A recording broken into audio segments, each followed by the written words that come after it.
focus on sports in a different way. We did not like how the larger media networks are covering sports these days, so we decided to go forward with covering them ourselves. And we are joined by really just one of the coolest guests that we've ever had on the show, Mike, a CFB campus tour. Introduce yourself for those that aren't familiar with you. Well, first of all, I appreciate you guys having me on the show. We've talked on social media for a long time, so it's nice to finally get an appearance with you guys. But College Football Campus Tour, founded in 2017. I wanted to travel the country, and I took a trip to Colorado, visited a couple of campuses, Colorado State. Really enjoyed it, and that was kind of the spring point for me to travel the country. Since then, this is my 10th year traveling. I've attended a game at every FBS Stadium, 109 out of 127. The FCS set a world record in 2024, attended 104 games in a year. And I'm fortunate enough to have a following on social media where I can not only share my travels, but meet people and interact with college football enthusiasts who are just like me. Yeah, absolutely. And we're so glad to have you on. We'll dive into all of those kind of a little bit more, but we'll start with the basics here. What makes you so passionate about college football? So I wrote down a few things. So traditions, histories, stadiums, variety, and amateurism. So hitting on all those things. I first of all, if you go on Google and you search the largest stadiums in the world, about 10 of the top 13 are college football stadiums. There's a cricket stadium in India. There's a Olympic stadium in South Korea. There's a couple, but the rest of them are Tiger Stadium, Beaver Stadium, Michigan Stadium. And so those places, they've been around for 100 years. I tell people the SEC, every stadium was built prior to 1940 except for Kentucky, which was built in the 1970s. Tiger Stadium, LSU started with 12,000 seats. Now it has 100,000. Neyland started with 3,200. That has over 100,000. So as the game has grown, so have the stadiums and the traditions, and people catch on to things. You have something good, and then people want to be a part of it. History, obviously. I went to an Alabama LSU game a few years ago. I'm sitting in the crowd, and I'm with a woman. She's got to be in her 70s. She's got her palms going. She's got all the cheers, and what I took from that is there's actual skin in the game. When you watch a pro football game, okay, I'm from Seattle and that's where the Seahawks are, so I'm going to be a Seattle fan. But you don't really have that direct connection. And if you're an alumni, if you're a current student, if you're an employee, if you're a donor, if you're a sponsor, you have a direct correct connection to the school. So I love that. And then the last thing I mentioned, amateurism.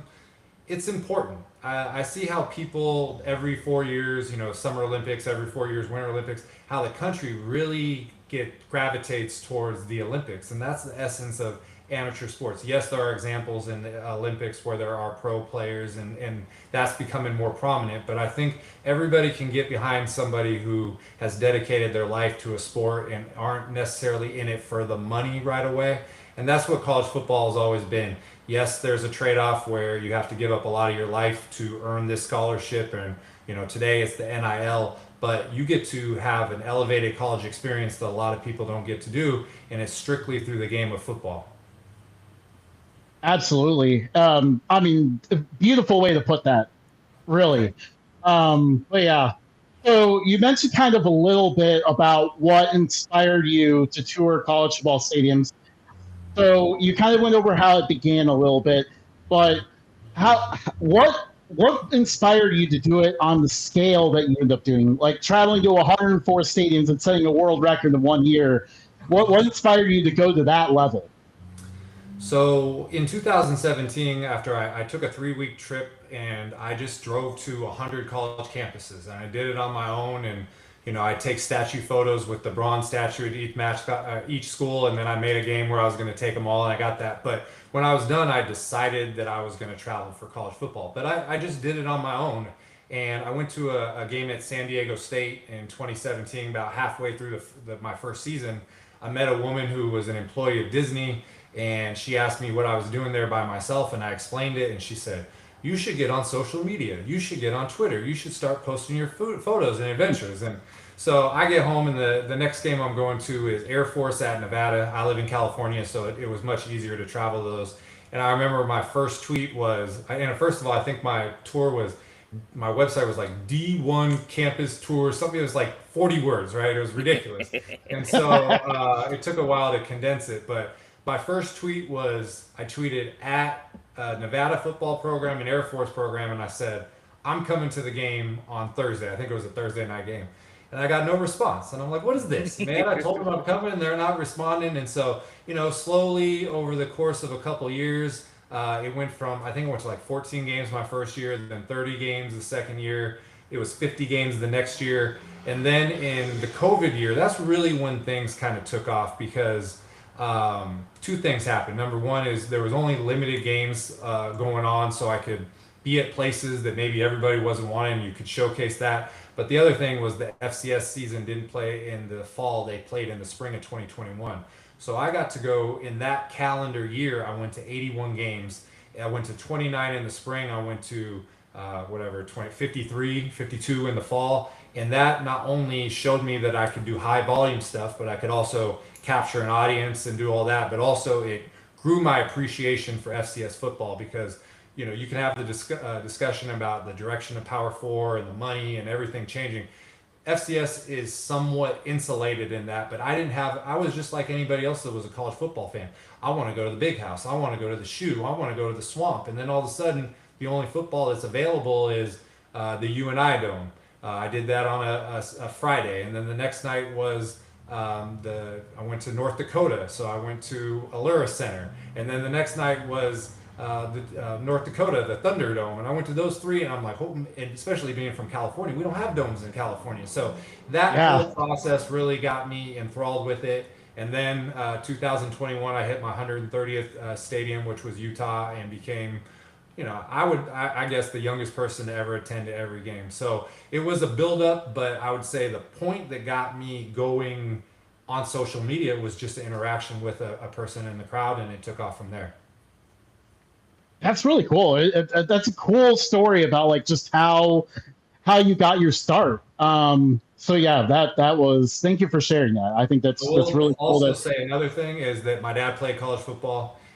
He played when he was a senior. He got a scholarship to BYU. He went there for 1 year, played on the freshman team. Back then, freshmen didn't play on the varsity. Lavelle Edwards was the head coach back then. My dad missed California. He came back. He went to junior college, and then he finished his final 2 years at University of Pacific, small school in Stockton, California. And so there was always that element too. I think that my dad told me part of the reason I took that first trip to Colorado. He was a middle linebacker. He told me his best game he ever played was at Colorado State. He had 19 tackles and an interception.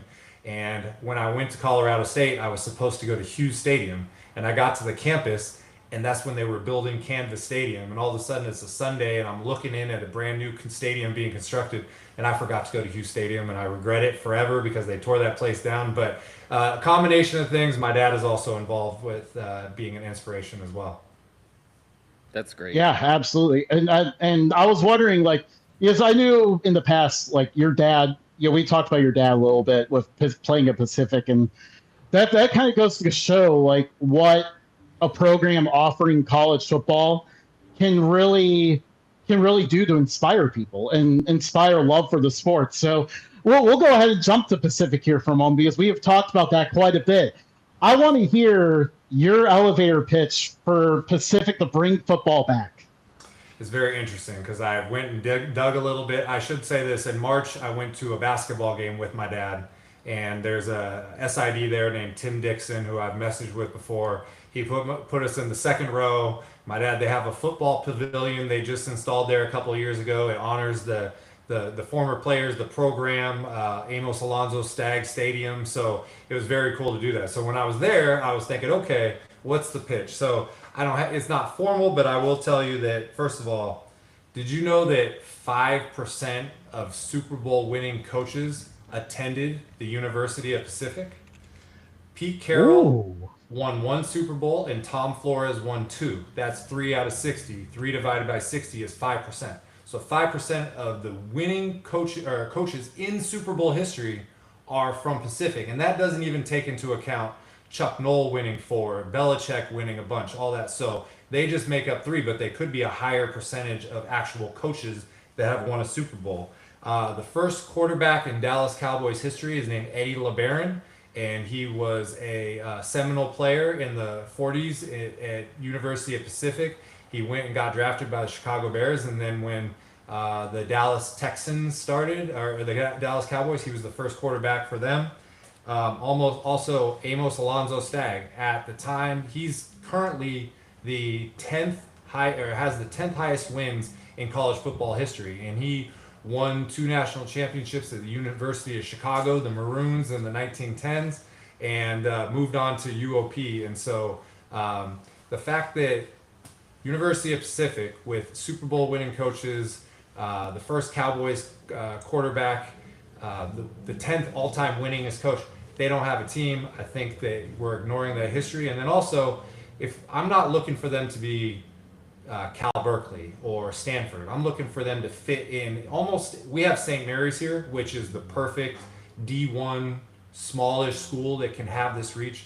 There's already University of San Diego, there's Cal Poly, there's UC Davis, there's built-in rivalries. So you have the concern with travel costs. Well, you already got 3 opponents right there. So I would just say the combination of the history, not just in the college ranks, but reaching into the upper levels of the NFL, the fact that you have a coach who literally won all over the place and changed a lot of how college football operates, and the fact that yes, there's concerns about budget, but as long as you're not joining a Conference USA where you got to fly all over the place and you stay regional, there is a path to success.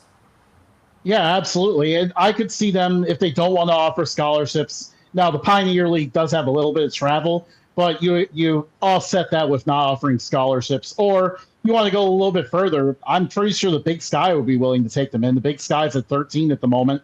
14 would be a nice even number. Natural rivals of UC Davis and Cal Poly, like you said. I think that would be great. And I'm a huge believer in general. Like every program should offer football because of it just breeds more fans. Like Pacific, who knows where you would have been even if it wasn't for Pacific offering football back when they did.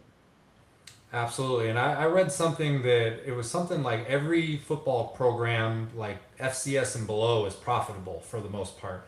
And, when you cut a lot of these costs, you do that. You mentioned the Pioneer League, USD, San Diego's in the Pioneer, an opening game last year at St. Thomas, and the year before they played at Lindenwood and got absolutely throttled. They played them back at home the next year in the opener. They beat them. So it doesn't have to be small time football. And the other thing, St. Mary's still has their football field. It's still there. You can literally, turn that switch and activate it. And us being in California, I mean, that's another reason I started to gravitate towards, college football, is because in California we had so many teams disbanding their program. Long Beach State and Cal State Fullerton and St. Mary's and UOP. It's like, man, I got to glom on to people who don't have this sort of thing. But I agree with you. I think it could happen. And again, we're not trying to manifest something from scratch. We're literally trying to restart. The Seattle Supersonics are rumored to get a expansion franchise in 2029. They ceded and gave all the rights to Oklahoma City, who is now the most dominant team in the NBA, and they held that. And when that team comes, they can pick right back up. So you have a program like University Pacific with so much history, not just back in the day, but relevant today as well. And it would be beautiful for them to be able to say, we're starting, we got the uniforms, we know we're going to play. And whether it's the Big Sky or the Pioneer League or independent for a while, it's definitely possible. 100%. And there's just so much excitement that adding football can bring to a campus. I'm sure, and you got to see this in person, like UTRGV, who we mentioned on this podcast a lot. They started football this past year, and what they started down there in the valley is one of the coolest things I've ever seen. And I saw their football account tweeted out like a bunch of stuff basically showing like the economic impact of it. I think that's a great example. Well, what's interesting is they call where Stockton is, they call it the Central Valley. That's what they call it in California. And it's really, you got Fresno State, but they're a little bit of ways from Stockton. And then all the, the professional teams in San Jose and San Francisco, that's still an hour and a half, 2 hours away. So the Valley, there's a lot of pride down there. And yes, I did go to UTRGV. That is such a unique situation with that, not just with the stadium. I mean, the stadium is, top 30 FCS stadiums just built in right away. And then the isolation factor just has you, you know, we were talking earlier about, okay, you live somewhere and that's where you're found.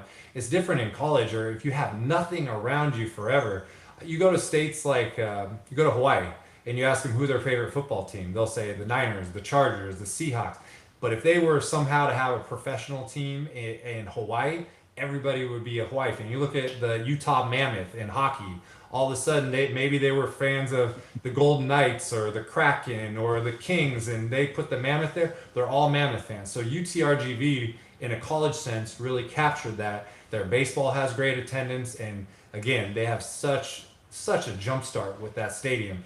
Is it perfect? No, there's a part of it that still they like scrapped construction when they were trying to do something just besides the side bleachers. They were going to start doing one of the end zones, you know, but no track, a lot of suites, a lot of seats. The end zone student section is always filled, so they're gonna be dangerous. And like you said, not only from a a competitive standpoint, but an economic standpoint as well. Absolutely. Now, judging by the answer there, you do not like tracks in college football stadiums. So I will tell you that I've done the stadium polls for the last few years, and I could put Franklin Field out there. I could put Stewart Stadium at Weber State. I can explain the history. I can talk about the Penn relays, and people go, I don't like that. So, preference wise, I think we got Eastern Michigan filled their track. We still have Buffalo with the track. Hawaii has a partial track, but that's a temporary stadium. Nevada has a partial track with their sidelines. But in general, if you're a D1 school, you should not have a track. I will say that, and part of it is because of the viewing experience. You want to be able to closer to the field. You want to have it being an intimidating atmosphere. You want people that are paying for premium seats to actually have a premium seat. But there's always exceptions for rules. I don't like dome stadiums. That being said, I love the Kibby Dome. I love the UNI Dome because there's a quirkiness to it, and we don't have a dome problem in college football. We got one in Division One, which is the Carrier Dome. You can talk about UNLV plays in Allegiant and all that, and then I think there's 7 in the FCS. So you can like a dome and not have it take over everything because there's so much more. But in general, you should do something with your track, whether it's fill it in, whether it's dig down the stadium. I went to a game at Buffalo last year, and I talked to some of the people at the athletic department, and they said it would take $50 million to get rid of the track. And I was like, okay, when are you writing the check? Because it has to happen, right? Yeah. Obviously, it's a big ask. But that stadium was built in, I think, 1991 or 1993. It was built. They had this World Games, which was a track event, and then Buffalo went there. And they just had the sideline. And then at some point, they added those bleacher seats, which are so far out there. But the long-winded answer of your question, yes, I would very much prefer that a stadium does not have a track because I think you can equate it to the seriousness of the football program. Yeah, absolutely. And that one, because I went to Buffalo last year too, actually.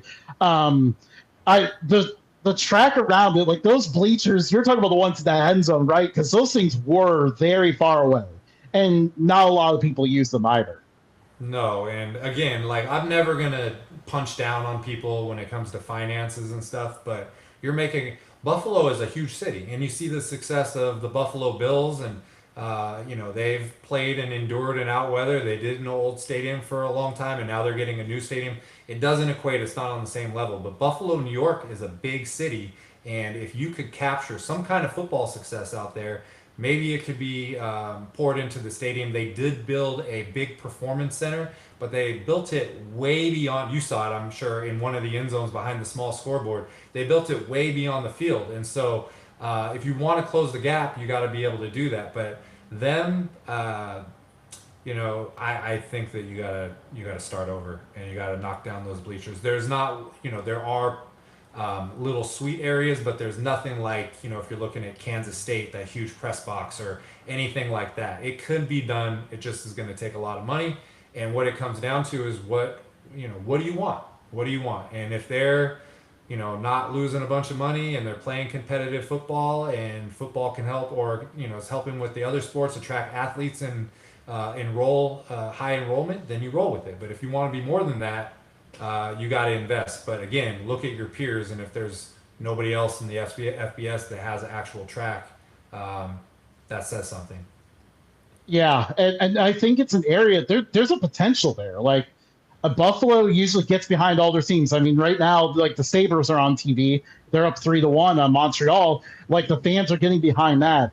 And that was actually one of my passion projects there when I went to Buffalo. I went to the Bulls game on Saturday, Bills game on Sunday, and the the Bulls game is just it's so much more affordable, family friendly, all of that. Like it could be so great, but I think, like you said, it's probably going to require the investment for the city to take them seriously. Well, it's very interesting because I brought up Eastern Michigan a couple minutes ago.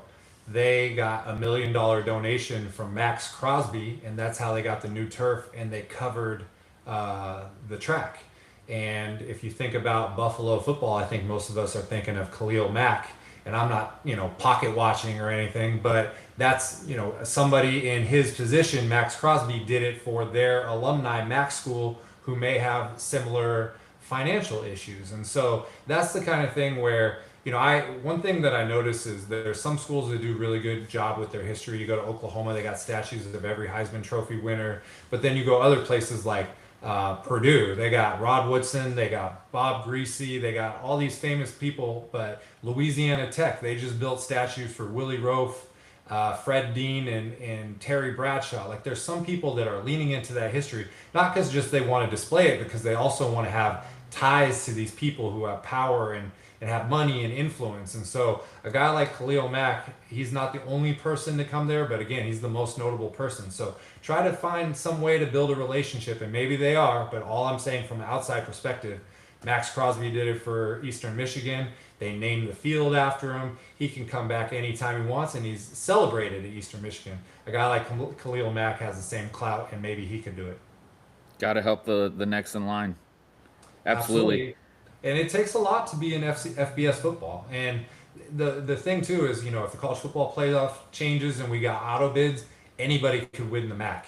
And if you make an investment, and we're going to talk about MAC stadiums hopefully, but when you make an investment, you can draw better players, and all of a sudden you can elevate. And there's MAC teams who, I remember Western Michigan with PJ Fleck. We've seen examples of going undefeated and getting to the Cotton Bowl. So there's a reward. Again, the question is, how serious are you? What are you in it for? Or what are you in it for?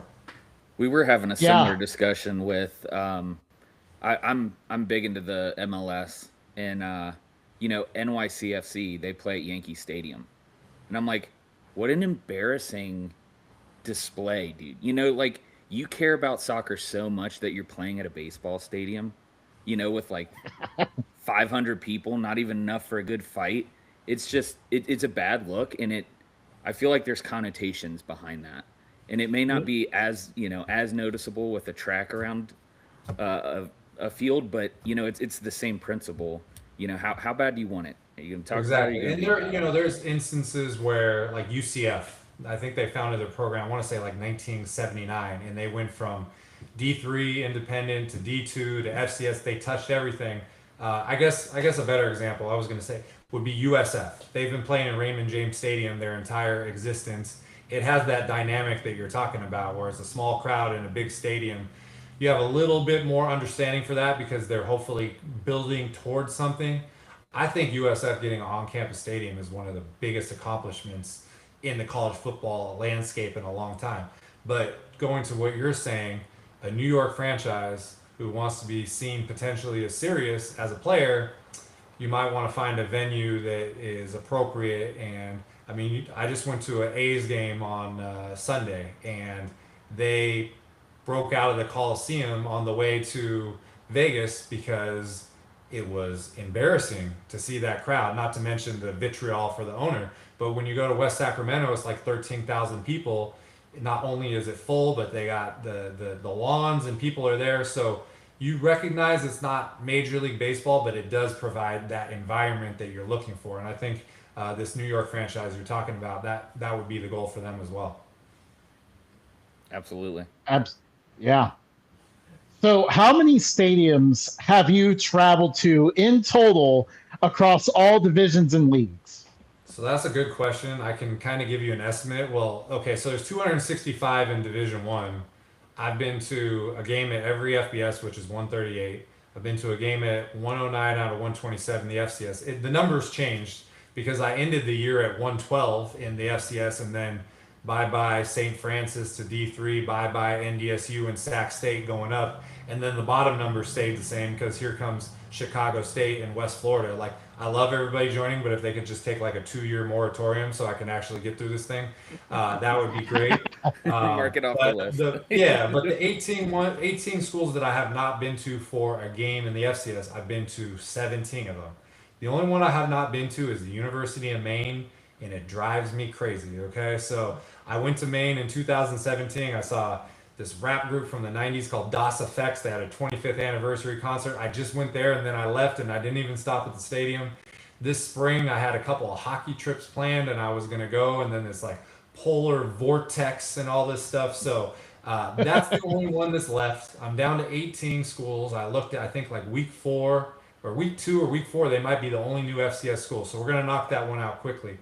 Besides D1, I only could put an estimate on it just because I would have to like manually go through my phone. But I've been to several D2 games, some of the big ones: Colorado Mines, South Dakota Mines. I went to Grand Valley State last year for games. I've been to Johns Hopkins in Division III, which they call it's home field. I can't remember, but they call it the Yankee Stadium of Lacrosse. I've been there for a game. I've been to Western Connecticut State. I've been to Georgia Military Institute. But I also do, I don't know if you noticed on social media, I'll just do, stadium visits or campus visits. And so I've done a lot of D3s and 2. My guess would be somewhere between 100 and 150 additional non-D1 stadiums. So 265 plus 150, I'm going to say somewhere around 400. Wow. Amazing. Absolutely amazing. I wish I could get to more, but there's like that, financial aspect there that, every once in a while rears its ugly head. You're living Justin's dream. I don't know if you know this, but he wishes so bad that he was you. Well, every time somebody says that, I pull out the what is it, the Dumb and Dumber meme where he says, "Saddle up, partner, let's go." I got the companion pass with Southwest Airlines. As long as you don't mind roughing it, then we're good. So. I'm glad you got to Buffalo, and I know that you went to a couple MAC games here in basketball season. So once you get a little bit under your belt and you get that taste, you want to continue to do it. But yeah, I'm very fortunate to be. I didn't think I would be doing it this long. There's got to be a jumping off point at some time, but the only way that I'll know is that I'm home on a college football Saturday, which I haven't been since 2016, and I turn on the games and I go, I'm okay being here, and I'm kind of scared of that, so I'm not ready yet. But I do say that the Aloha Stadium opening is going to be my retirement game, so we'll see. That's 2029, so maybe I got 2 more years left in me. Ooh, yeah. I'm very excited for that stadium to come back, by the way. Aloha Stadium is just, I'm sure for you as well, like so many memories growing up, seeing Hawaii play there, all the teams that they played, beating teams like Alabama and Michigan State and all of that. Like, it was so cool, and I'm there. I hope that opens the door to getting more games like that again. Like they get the occasional Pac-12 or former Pac-12 school there, but I would love to see more bigger programs take that late season trip to Hawaii again. Well, that stadium falling into disrepair just caused such a huge domino effect. The Pro Bowl's out of there, concerts out of there. Now we don't even look at the Pro Bowl as a legitimate event. University of Hawaii is the most isolated program in the United States, and they're potentially going out without a home stadium for a decade. It's a miracle that they can sustain the program. So I'm with you. Aloha Stadium is one of the big influences and reasons for exactly what you're talking about. Being on the West Coast and back in the WAC days, and you have BYU going against Hawaii and all that. I watched all those games, and you'd see all the paper being flown, confetti flying everywhere. It was just it was this mystery football paradise. And I was fortunate enough, and I made a rule when I started that I was going to go to one Hawaii game every year. I went 2017, 2018, 2019, and then they condemned the stadium in 2020. I have gone to the on-campus many times, but there's just something about that place that the tailgating is incredible. 50,000 people, and what's another thing that's so unique about it. It's not just the University of Hawaii, it's the state of Hawaii, it's the culture of Hawaii. It has such a wide range and reach that people just gravitate towards it. So I was very happy to see them have such a successful season, and Coach Chang stepped into a very difficult situation after I can't even remember his name. What's the Arizona State guy? Todd Graham. Todd Graham. I permanently purged that from my mind. But what he did to the program, to see them be successful in a stadium on the way, they actually are under construction. So yeah, but that's a big part. Aloha was a huge part of my influence to start this.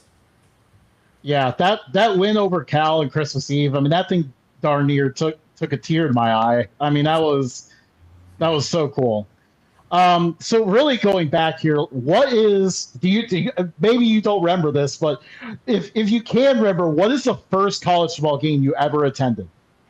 So I got two answers. The first one for the tour was 2017 Week 0 USF at San Jose State. It was, I think, Quentin Flowers was the quarterback. They started out the season ranked number 23. San Jose State's about 35 miles from my house, so I did that. I grew up in San Diego. I'm wearing an Aztecs shirt, coincidentally. The first game I went to was it was BYU versus San Diego State. I want to say it was like either somewhere between 1992 and 1994, something like that's Jack Murphy Stadium. My dad, even though he played 1 year at BYU, every time that BYU played in the Holiday Bowl in San Diego, my dad would call Lavelle Edwards, Coach Edwards, and he remembered my dad. How's everything doing? Did things work out? And so one of those games was the first one that I went to. There's a very famous game. I want to say it's 1991. It's the 52-52 tie game where San Diego State got up 52-17, and then Ty Detmer threw 5 touchdowns, and 5 times 7 is 35, and back then there was no overtime, so tie game. I didn't go to that one, but something BYU sometime in the mid to early 90s. Very cool, very cool. So let's walk through. We kind of talked about your tour a little bit. Let's really walk through your average weekend in the fall. Let's start just for fun here. We'll do this when there's, let's say, Tuesday night action. So you're going Tuesday through Saturday. Yeah, so that was the first thing when you put weekend. I was like, well, it's kind of weak. So September there's Thursday, Friday games. Traditionally, the Maction games is when you start with the Tuesday, but the last couple of years, Conference USA playing their weekday CUSA stuff, it's made it possible in October as well. So when things are rolling, you go to 6 games in a week. You go Tuesday, Wednesday, Thursday, Friday, 2 days games on Saturday, a noon and a night game. The fly home Sunday morning. So we're gonna either being on the West Coast to make a Tuesday game. A lot of times you gotta leave Monday night. So Monday night, I'm going to take the red eye. I'm going to land in, let's say, Columbus. And I'm going to go to Ohio on a Tuesday. And then maybe it's Miami of Ohio on a Wednesday. Then I'm going to catch a flight and catch the ACC or the Sun Belt Thursday night game at Coastal Carolina. Then NC State may have a Friday ACC game, go there. And then maybe I want to try to check off 2 schools in Louisiana, so I go to Southern University at 1 and I go to LSU at 7, and they're both in Baton Rouge. So Monday night, catch the flight, land something like 6 o'clock in the morning, get your rental car. Most of the time, I call it the glamour life, and it's sarcastic because you're literally cutting out every glamorous amenity that you can think of, because if you go to 100 college football games and you pay $150 per night for a hotel, it's $15,000 over a 3-month period. Well, if you can forego some of those things, then you can save a lot of money. Also, college football games typically get out 10, 11 o'clock at night, and you have a flight at 5, 6 o'clock in the morning. What's the point of checking into a hotel at midnight and checking out at 4 o'clock in the morning? So sleep at the airport, sleep in the car. But once you land on Tuesday, I'm looking for grocery stores to save money. I'm going to try to throw protein bars in my pockets. Fortunate a lot of times to get media passes, so there's a little bit of a spread. I try not to look like a homeless person just raging on that stuff. But yeah, but they're like, how can you come back? And I was like, no, that was the other guy, So stuffing sodas in your pocket, whatever you have to do. I look for a Planet Fitness. That's always what I call as um, what's the word? I forget. But they have they're open 24 hours a day. They have showers. They have Wi-Fi. And so after a game, I can go there. I could work out if I feel like it. I joke sometimes I spend more time in my car in a Planet Fitness parking lot than actually in the gym because I'm so tired I can't even get myself there. But go there, work out. Maybe I got some graphics, or my regular job. I'm a real estate appraiser. So October of last year, I went to 24 college football games and I did 22 appraisals back home. And so when you get home, you go and inspect the houses, but then you're on the airplane, you're in the student union, you're in the airport, you're writing all the reports. So maybe I'm going to stay at Planet Fitness because I got to correct a report. And then if you're worried about somebody messing with you when you're in your car overnight, the best place to go is a business that's open 24 hours a day. So you don't get really, really messed with that. Before the game, I don't pay for parking. Like, that's one of my rules. I got some rules. So if I got to park a mile and a half away and walk 40 minutes, that's what's got to be done. Fortunately, I do get some credentials with parking passes, so that's helpful. Try to tap in and connect with some people with tailgating. I do get a lot of invites for people, have a beer. And that's one of the cool thing about my account is that people follow you for 2 years. Every week I put out my flyer and somebody will say, hey, I've been waiting for you to come for 3 years. Well, I want to go hang out with that person and learn about what they like and not have them ask me questions about me. I want to know what their favorite stadium, what they do is. And so once you're inside, if you've got a media pass, you got some responsibilities, check in with the SID, thank them for the credential, try to go down on the field. If I know coaches or players, I want to introduce myself to them. I circle the stadium looking for obstructed views. That's, one of the things that I try to do. And then during the game, it's work. You're showcasing everything that you can. I tell people that when you watch a game, you got the play-by-play, you got the analyst, you got the sideline reporter. Nobody is reporting on the actual stadium, the ins and outs, the things that are happening. Maybe they'll talk about the wind casually, but maybe if you're on one side, the punt, it's really into wind and that deterred somebody from punting. Maybe you don't know that. Maybe there's a giveaway. Maybe the crowd student section is particularly lit. All those things. And then I'm looking for interesting concessions. If you look on social media now, there's a lot of people that are kind of doing this blueprint. And I always say that, there's more people traveling to games. If you make something look fun, it's not like people are going to say, okay, you just have fun and we're going to watch you. People want to do it too. Yep. So I get that. But, try to cover the game in a way that you're showing people as much as the insight as they see as the broadcast related to the stadium. I always try to present it in a neutral way. Like, there are some things that are, fun, you can make commentary on, but I'm not going to say what you should see. I'm going to show it to you and you can decide what you think of it. And again, after the game, we're, checking on your food, we're checking on the gym, and then we got to make sure we get to a flight. I set like 45 alarms because I'll fall asleep and I'll wake up, and then I go through the gate and I fall asleep in the airport and I wake up and I fall. So, but yeah, it's that times 6. Amazing. You are a beast. I just gotta say, like, it is absolutely incredible what you do each fall. I mean, it is you call it the glamour life. I mean, it is absolutely unreal. And really, there's a lot of things in there too. Like, when you go to, let's say, like, you go to Texas A&M or something, like, you're getting a picture of that stadium in every angle, and that thing is no joke. Like, that is a massive stadium. Like, I can only imagine the steps that you're getting when you're going through all of that. Oh yeah, it's a couple of miles. Like, East Carolina, that stadium is like 8 stories, and I like try to refuse to take the elevator, but there are situations, especially when you don't get a credential, it's really hard to have anybody respect you in any other way. One of the hardest photos I ever got, thankfully I had a credential, was at Nebraska. So Nebraska, I always take what I call a shot of the night. It's from a certain angle. I would love to have a website with my photos displayed on it. People have wanted to buy them and have them framed, but my phone is where they exist right now. But the photo that I wanted, they put the students in the upper deck of the end zone at Memorial Stadium. Well, where I wanted to get was row 88. And these students, they don't sit in their seat. They hang out in the walkways and they do whatever. And so I had my credential and I'm just like, please let me up. I know I don't look, you know, that meme where the guy's got his hat backwards and he says, how do you do, fellows? Yeah. That's literally how I feel in real life. And so, you know, I'm walking up there and some people are giving me dirty looks like, why do you need to get up? And then other students are like, well, it's his job, let him up, right? And so I got up there and I got this photo and it's overlooking everything. And it's, you know, it's very satisfying to get that. But you're right.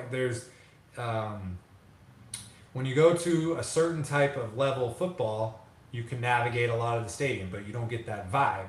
And you want to get that vibe, and you go to these bigger stadiums, and the navigation part of it becomes very difficult. We're talking. I mentioned obstructed views in the bigger stadiums. I try to do it before the game because how can I go to somebody that paid $300 for a seat and say, "Excuse me, sir, I need you to get up for 30 minutes and let me do a photo shoot." Here, you got to do it. But no, you're right.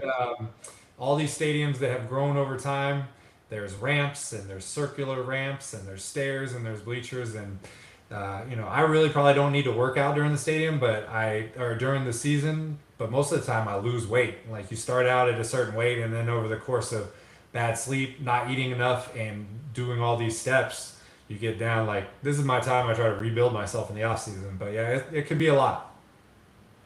Yeah, this is like John Rothstein in basketball. He's always like, "We sleep in May." For you, the saying is, "I sleep in." Well, it's still February, as long as we don't expand the playoff and make it even longer. But yeah, you sleep in February. You got to, you know, there's people. I want to say this carefully. You have to be built for this. Like you just can't step into it, and it takes a lot. And I'm not. Anybody could do it. If you get yourself going, you can do it.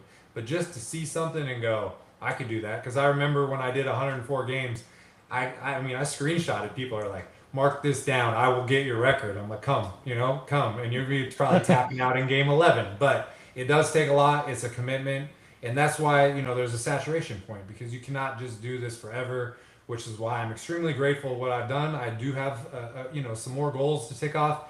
My hope is that someday it just transitions into Friday, Saturday, you know, rather than Tuesday, Wednesday, Thursday. But, you know, right now we're still in it. But yeah, you just can't jump into it. You gotta learn the landscape before you go. Absolutely, yeah. And you are built different for sure. Um, yeah, I had a question, and then it just what else? I had a question and it popped away, so I'm gonna wait until that question comes to mind. Yeah, no problem. For the 104 games, like that was especially an extreme target. And by the way, did you map it out? Like, did you know it was going to be 104 the whole time, or like, did you find out towards the end? Like, I was just trying to get over 100, and then you find out it's about 104. So before the season, you know, I watch first of all, one of my favorite accounts on Twitter, FB Schedules. That's one of my favorite accounts. Yes. 'Cause it's just putting out everything. He's getting, you know, Freedom of Information Act things, and so I literally live on that site. And so I mapped it out, and I saw the national championship game as exactly 100. And I should preface it by saying in 2023 I went to 90 games. And so after I did the 90 games, all the comments, next year 100, next year 100. And I didn't think it was possible. But when I started the season, if I went perfect, I would have got 100. And then a couple opportunities came up as the season progressed. And those, Very nice. I mean, so the specific ones, there was a Sunday, or there was a game that was supposed to be, it was Presbyterian versus Davidson, and two Pioneer League teams, and it was on a Saturday, and there was a tornado, and instead of it being at Presbyterian on a Saturday, they moved it to Davidson on a Sunday, and that not only got me an extra game, but it also Davidson had built a new stadium. I'd never been there for a game. That's one I picked up. There was a If you see that guy for ESPN, Bill Connolly, he does his ranking of every college football from like 1 to 730. Well, one of the ones that's pretty much always at the bottom is Oberlin College, and that's in Ohio. I'm sure you guys might be aware because it's in your region. They played a Sunday game against Wabash, and I went there. That's when I did 7 games in 1 week, and it was noon, and I had a 5:30 flight out of Cleveland, so I was there. That game, I think they got outscored in the season up to that point. It was like 270 to 10. and it was 30. I think it was 42-0 with 20 seconds left in the first half. Wabash had it on Oberlin's 20-yard line, and I saw something I'd never seen in a college football game, which they downed the ball and they let the clock run out. They didn't score, and they went into the half. It was 42-0. Then the two coaches went up to the referees, and when they came out for the third quarter, it said 10 minutes instead of 15 minutes. And so they shortened the game, and I think it ended up being 56-0 or 63. But that counts, right? That counts. And then later in the year, I found there was a junior college playoff game on a Sunday at Georgia Military Institute in Milledgeville, Georgia. And I was like, where did this come from? And so, I'm going there, and I ended up that year going to the Junior College National Championship at West Texas A&M. But they were hosting, but it was other teams, and Hutchinson, I think, won it. But I picked up that game. And then the last one was probably one of my favorite, quote, accomplishments was I was waiting for bowl season because the Armed Forces Bowl, they were not announcing the time. And I looked at a scenario where if that game was early, I could possibly catch a flight from Fort Worth to Vegas and go to the Vegas Bowl late on the same day. And they announced it for 11 a.m. So I went to the Armed Forces Bowl at TCU. That thing's over. I jam over to DFW, catch a flight to Vegas. I didn't pack anything. Like I actually, because I was flying back the next day for another Texas bowl game. It might have been the one that's at SMU. I can't remember which one it was. So I parked my car at the airport. I just had a jacket on, and I flew to Vegas. I took an Uber. I went to the stadium, and then I was going to take an Uber back to the airport, but it was that surge pricing, and I was like, forget that. So I walked like 2 miles at 2:00 in the morning from Allegiant back to the airport. I had no food, I had nothing, and then I flew back and I got it. So that was the one that made it so I could do 104. But those were the 4 games that were in addition to what I had planned before the season started. Man, that is absolutely incredible. Has there ever been a time, because you fly a lot, has there ever been a time where you were worried you were not going to make it to a game? Yeah, I remember I went to a Nebraska game a couple of years ago. I think they played Illinois. It was the 400th sellout. And I was supposed to land in Omaha at 11, and I didn't even land till like 4:30. And it's not, Lincoln is not right next to Omaha. That's like an hour and 20 drive. Plus, you're not going to be able to park right next to Memorial Stadium. So I was really worried then. I've overslept twice, and neither of them cost me. But once I drove to the gas station right next to the airport, and I was going to fill up my tank, and I filled it up, and I looked, and I was like, I still got 2 hours. I'm just going to chill. And then I blinked, and my flight was in 15 minutes. And Southwest Airlines, I fly a lot. They let you change your flight up to 10 minutes. So I changed it. I took the next flight. I made it. The other one was I was flying to Louisville for a weeknight game at Louisville, and I was so tired. And I went to the people behind the desk at the gate, and I said, look, I know this is going to sound ridiculous, but I'm really, really tired. If you announce the flight and you start announcing this passenger's name and they're not responding, please look in the gate because I'm going to be there. No problem, no problem. I wake up, gate's closed, and I go, what happened? They go, we called your name. I was like, I just told you, right? And so I was supposed to get there at noon. I ended up getting there at 5, and I made it still. But there hasn't, knock on wood, there has not been that situation where, and that was the worry when I was trying to do 100 games. There was no margin for error. Like you make one mistake, and it couldn't even be a mistake. There was a game, I think it was 2022, where I was going to go to North Dakota State for the semi on a Friday and South Dakota State for a semi on the Saturday. And I flew to Omaha because I didn't want to pay to fly directly into Fargo. It was like $400 difference. And then I'm driving north to Omaha and the whole thing snowed in and I didn't make it. So, you just, when you're in such a situation where every game counts, like who wants to do 99 games? That sounds terrible, right? Yeah. So all that to fall short, man, no, they keep you up at night.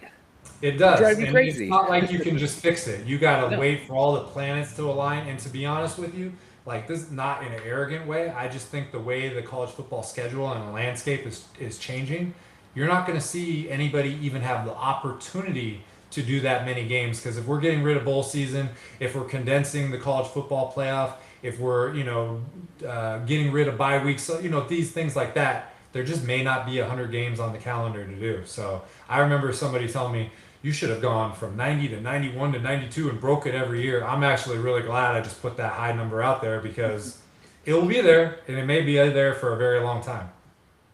Yeah, 100%. That's actually a really good point. So you've mentioned FCS stadiums.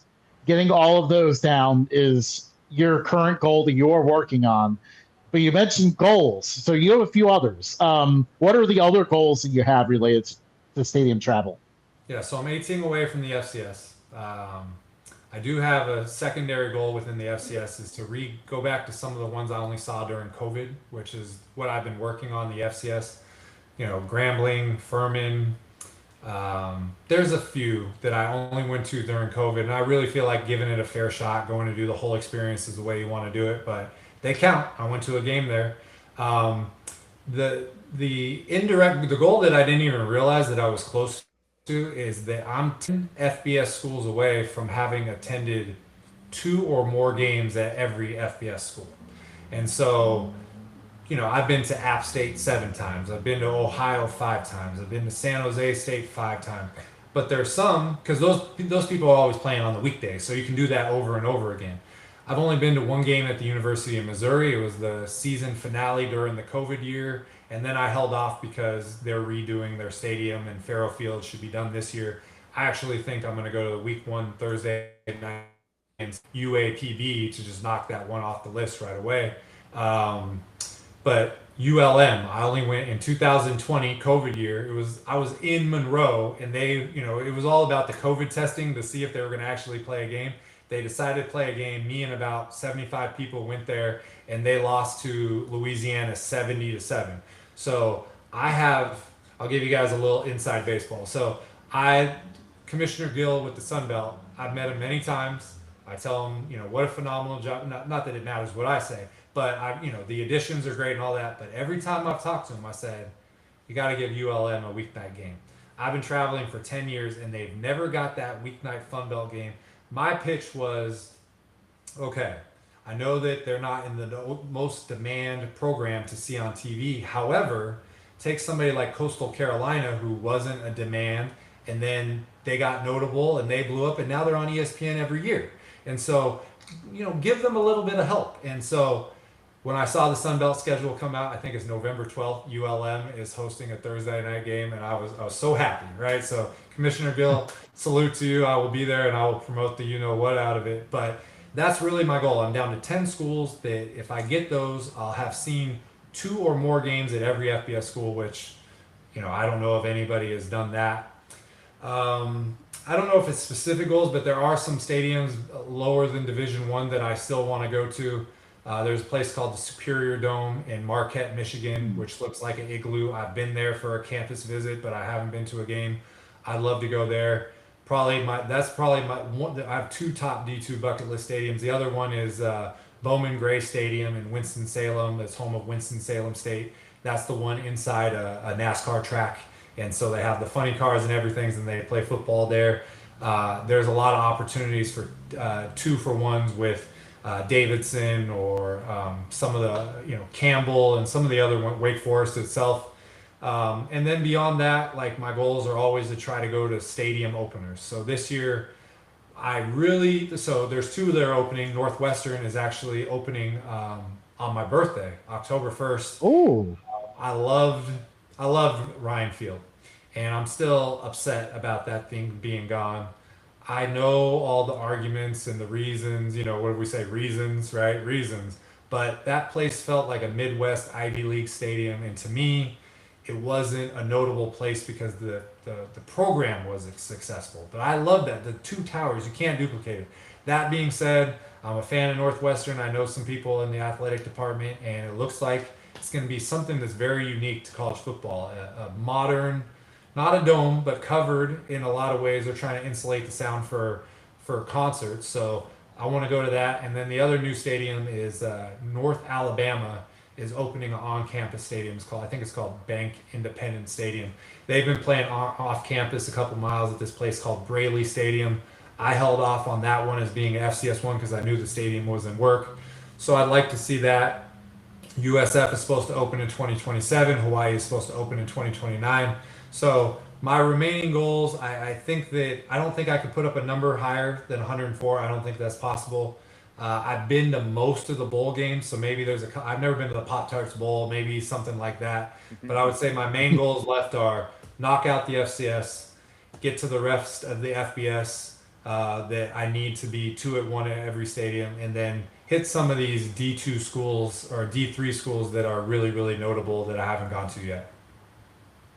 Very cool. Yeah, and kind of going into order here. Actually, one of the interesting things I might get lucky and be able to see Northwestern's last game in the temporary Lakefront Stadium. Nice. I think my connection through Colorado is going to be able to make that one happen, so that'll be pretty cool. Cool. And then also, how about attending a game in every state? Because you've been to Alaska, you've been to Hawaii. I think you still have Maine to go, I know for sure.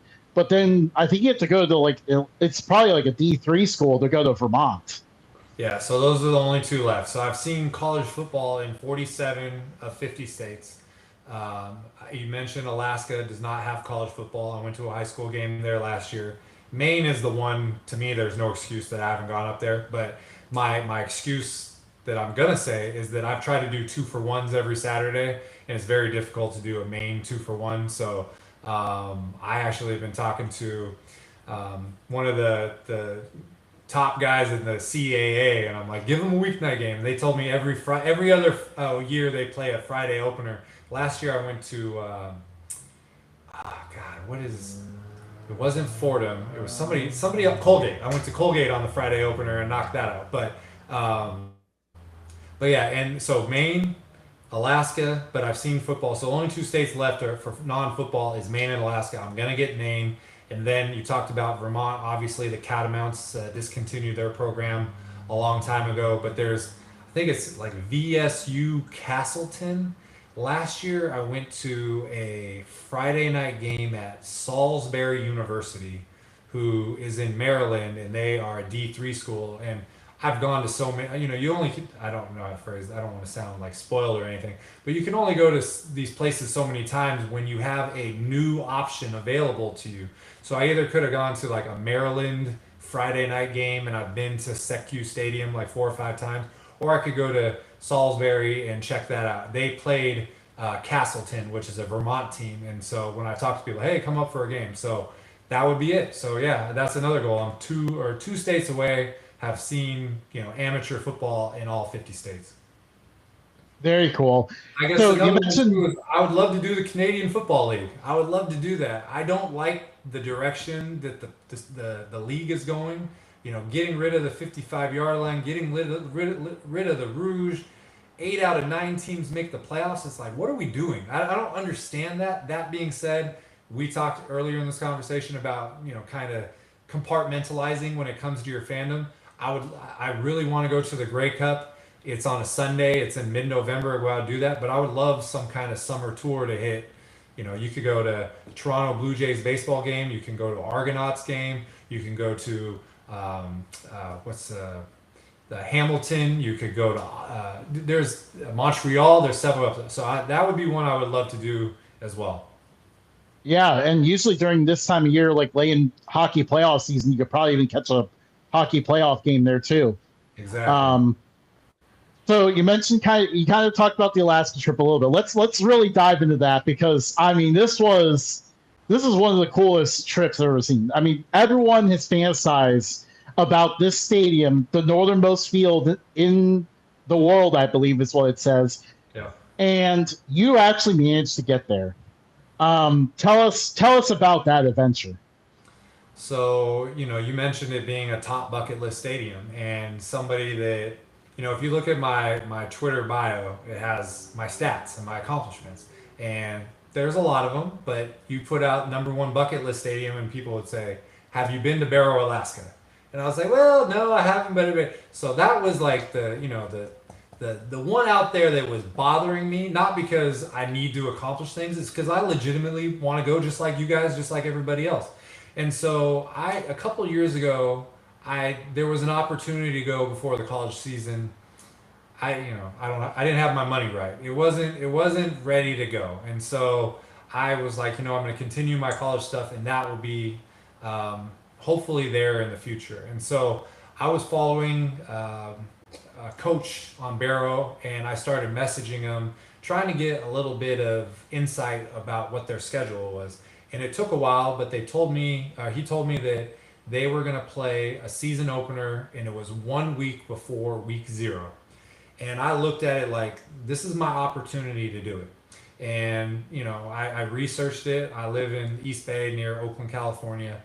So what it took was a train ride across the bay to go to San Francisco to SFO, flew to Seattle, then flew from Seattle to Anchorage. I had like a 13-hour layover in Anchorage, and I just hung out at the airport. I took an Uber. I went to Planet Fitness. I went to the grocery store, and then I took that flight to Barrow. It's a one day flight. There's one airport hangar. There's just one thing. I stayed at this place called, I wanted to rough it, but there's really not any place to rough it. And also Alaska could be really cold. So there's only 2 hotels. I think it's King Eider and Top of the World. I stayed at the Top of the World. It happened to be when Vladimir Putin was having a summit with President Trump, and like all these hotels were taken and nobody knew if there was going to be flights. And so I paid like $450 a night to go to that place. But what was also cool is that none of the opponents for Barrow can drive to Barrow.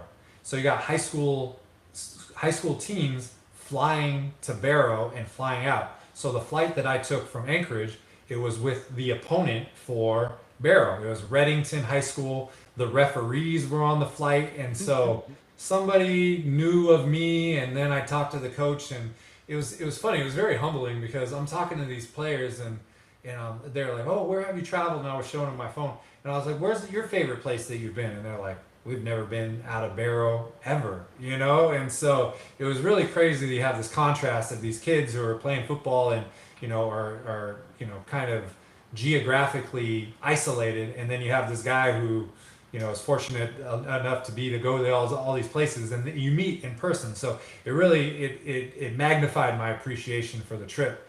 But I flew in there, checked in the hotel. It wasn't when it was light 24 hours a day, but I want to say it was light about 21 hours of the day. And so talk about being able to maximize your time there. I just walked everywhere. They don't have asphalt roads because it gets too cold and they'll just break apart. So everything is dirt roads. There's a lot of 4-wheelers that are being used. I learned a lot about how expensive everything is up there. A lot of the workers, they work for oil companies, so they have contracts, so they can afford everything. But you go to the grocery store, boxes of cereal are $14. 24 packs of toilet paper are $35. Like I'm trying to be as on it, as much financially responsible as possible, but you could barely get out of the grocery store just buying like the day's food for under $50. So, but that's something you don't know until you go there. I guess there's YouTube videos about it, but I didn't really do that. I bought a drone for the first time in my life, and I wanted to fly it above. And first of all, my hands are freezing when I'm trying to operate this drone. But I'm flying it up, it's going up like 160 feet, and it's giving all me like these tap out warning things. And all of a sudden, it like goes boop, you pass training mode or something. So then this thing flies up in the air, and I didn't go really high, but I took some decent drone photos of that place, put them on social media. There's no internet service once you leave the hotel. So I went and shot a video and shot some drone shots. And then when I come back to the hotel, I leaked that stuff out on social media. And then the next day was the game. And I walked 3 miles to the stadium. The game started at 7 o'clock. It's bright outside. Game goes till 10 o'clock. It's still bright. I remember being out on the beach area, and because the stadium is in between the Arctic Ocean and a lake. It's just this little peninsula. You guys have seen it, but people that don't know, that's what it's like. And so I remember going back to my hotel room. It's 1:30 in the morning. I actually had to close the blinds because the sun was coming in that much. But went out there, went to the stadium, saw that coach that I had been corresponding with. And it's actually a similar setup to South Dakota Mines, where they park the cars right around the field. They honk the horns, they do that. And it was just an incredible experience. They're playing the national anthem.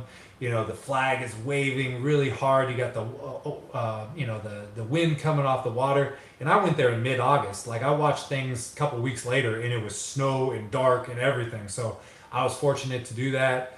The winning team jumped in the lake. They did that whole thing, and I had made a deal with the other high school, Reddington. I said I would do it, but I didn't have that deal with Barrow, so it didn't end up working. But overall, just the field. If you know the story of the field, there was a documentary done. I think it was like 2016, 2015 about Barrow High School, and they were playing on gravel because I talked about it. And then Kathy Parker is a woman in, I want to say, Pennsylvania, that saw this documentary. She's the one who did a fundraiser. They raised $1 million, and that's how they got the turf for that field out there. When you go there in person, there's a lot of divots in that field. The weight of the players, the amount of quote unquote damage you could do. There was a part of the carpet that was like peeled over, and they took it and they placed it. So it looks much better in person, but 10 years of that intense cold, it's going to do, it's going to have repercussions. But there's nothing better. I mean, both experiences, going there by myself at 7 o'clock in the morning and doing a tour and walking around and taking it all in that way, and then going there and experiencing, these kids, there's probably like 25 kids on the roster. They're playing both ways, offensive line, defensive line. Some guys are playing running backs. There's guys who've been drafted out of there. So it just amplified the spirit of college football, which is for the love of the game. But to see it on a smaller scale with way less resources in a very isolated, difficult place, 360 miles above the Arctic Circle, as you said, the northernmost football field in the world, it was surreal. And unfortunately, I got to put it on social media, and my prediction is that you're going to see a lot more influencers make that trip over the next couple of years, because it's possible. And I didn't do it to make it so, hey, you can do it too, but I think that was just a side effect of actually doing it. Is I think that people realize that if you plan it right, you can do it too. Absolutely. It's one of those things where people just kind of naturally follow the leader a little bit. Like, you charted out a lot of coordinates for how to get it done, and I'm sure a lot of people are going to try it themselves. Absolutely amazing, though. Like, it was really cool getting to learn more about it, because obviously I hadn't seen like the YouTube videos either or anything. I had just seen the field, knew a high school played there and stuff, and I didn't know a lot about it until your adventure, and it was really cool to see it. And I did not realize they did where the cars parked there and honk the horns and everything. I think that was a really cool element of it too. I've always wondered, though, and this is a silly question, but because it's by the ocean and then by the lake, like the water looks like it's right there. Has there ever been a threat where the ball is going to go into the water? They have to go fish it back out? Well, it is very close. The day that I was there, I want to say, I don't want to overestimate, but it was very windy. But you go 3 or 4 weeks later, it is going to be really windy. One thing that I did, so to answer your question, I think it is possible. I do think it is possible. They were avoiding extra points even there because of the wind. And the pictures that I took, the goalposts look really simple. I don't know the best word. Elementary, rudimentary, whatever word you want to use. And if you think about it, if you try to plant legit goalposts in the ground, and they're going to succumb to the elements. And so the wind was a very big factor in that game. The team that won, Barrow won. They ran the ball most of the time. I didn't see that many punts, and then people going for 2-point conversions. So yes, the wind was a factor, and yes, I believe it wouldn't be in the ocean, because the ocean there's probably a good like 400, 500 feet from the ocean. But the other side, there's just a chain link fence, because there's only bleachers on the home side. Part of the reason they're doing those cars is because there's no enclosed bleachers. You can at least run the engine and have the heater going there. But on the visitor side, there's literally just room for the visiting team to stand. There's a fence and maybe 8 to 10 feet before you got the lake. Damn. Wow. Yep. They're So on big danger's shankers edge going in there the as whole possible. time. Yeah. And I guess one more silly question here, because when I saw one of the pictures online of it before, you see a polar bear approaching the stadium. Did you ever see a polar bear during this journey? So I didn't, but there were signs in the hotel that talked about like polar bear etiquette. So I looked at that. There was also, they call them the whalers, and there was a picture in the hotel, and it was a giant whale carcass, and it was like 60 townspeople dragging it up, and that could feed hundreds of people for a long period of time. So yeah, there were signs about, I guess that the season wise, because it was warmer, there weren't as many, there wasn't going to be, or there was very low probability. But yeah, there are definitely polar bears. There's been, I posted photos myself of polar bears on that field, but it's at a different time of the year than I went. So we talk about goals. If it were possible, man, to go to a playoff game in Barrow when it's absolutely dark and absolutely cold, it would be masochistic. But why not? Why not try it? So who knows? In the future, that's possible. Oh, that would be absolutely incredible. So we'll pivot back to college football here, and this is going to be a very interesting one because I'm sure a lot of the people are going to have a lot of opinions about this. But what are your top three favorite college football stadiums and why? So obviously, this is like asking somebody who their favorite kid is, or it's very difficult. So I have five, but I'm gonna say one that I've always said, and I'm gonna just put that above everything else because people, when I say it, they don't see it in the same way that I do. So my favorite stadium is the Sun Bowl in El Paso. I got interviewed on game day before the national championship. They're asking me all these rapid fire questions, and she goes, favorite stadium? I said Sun Bowl in El Paso, and like instantly I became the mayor of El Paso. Right, I'm on ESPN El Paso. I go down there. I'm getting invited to the Sun Bowl. Like they're offering me places to stay. It was incredible, the response, but it's legit to me. So the Sun Bowl, the elevation of the Sun Bowl is about 4,000 feet. The interstate runs behind the home side bleachers, which divides the United States and Mexico. When you go to the bleachers at the top of the visitor side, you're looking into the valley. That's a foreign country. You look at the bleachers, part of the stadium, they're carved inside two mountains. The Sun Bowl game itself is the second longest running bowl game behind the Rose Bowl. My dad played at University of Pacific. He actually played at El Paso 2 years in a row as an opponent, so it meant something to me. But part of this traveling thing, and I try to explain it to people, there's no replacement for boots on the ground. You're going to see a stadium, you're going to see pictures, and you're going to say, that place looks really nice, or that place looks like a dump. And then you get there, it could completely flip. And so you look at pictures of the Sun Bowl, it's not anything pretty, it's not anything. But when you get there and you're taken in that environment and the depth of the bowl and being inside those carved out mountains and being at elevation, and it's serene and it's beautiful, to me, it's my favorite stadium. I would love, we have, I think we all have like secret favorites, and I would love El Paso or UTEP to get good. I would love to see that. Like my dream is, I've seen when they were in Conference USA, they're playing a weeknight game, so I got to go more and more. But to get even a 80% filled Sun Bowl would be like that. You talked about tear to your eyes. That would bring a tear to my eye. So I can't put it with the other ones because it doesn't offer that environment that comes with having a favorite stadium.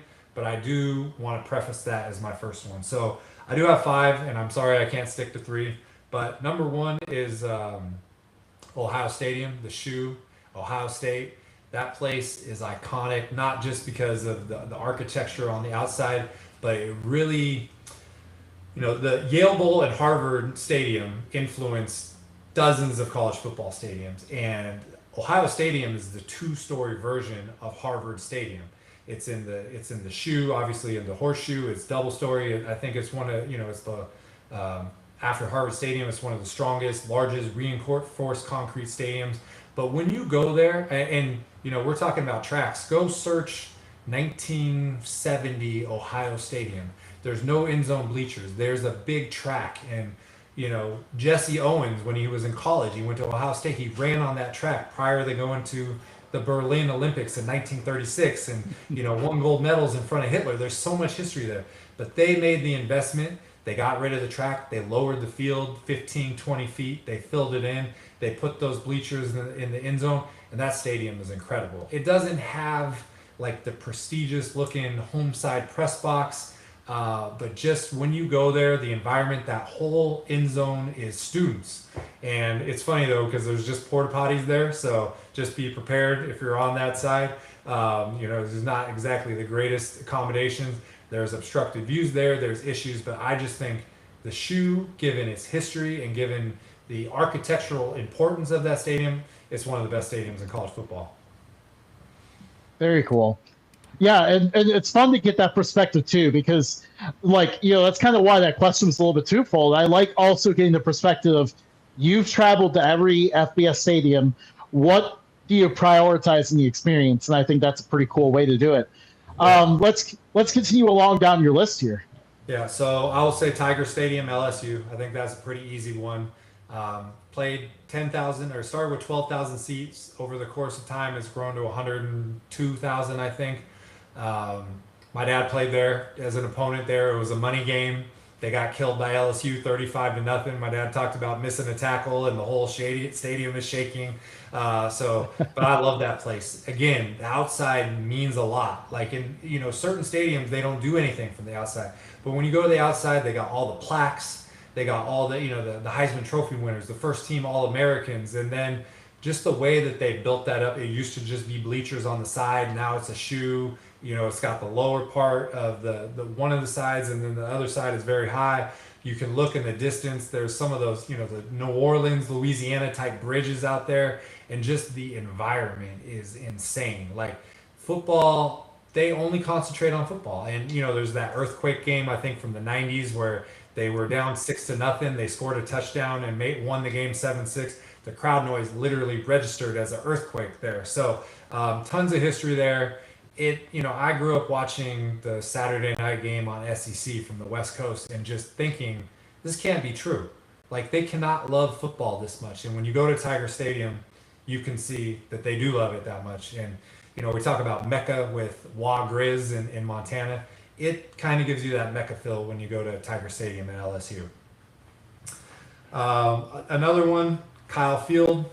It's another SEC stadium, but that place, again, look at the transformation of that place. And what I really like about it is how integral the students are and the cadets are in the 12th man. Like the 12th man is a real thing, not just because they're loud.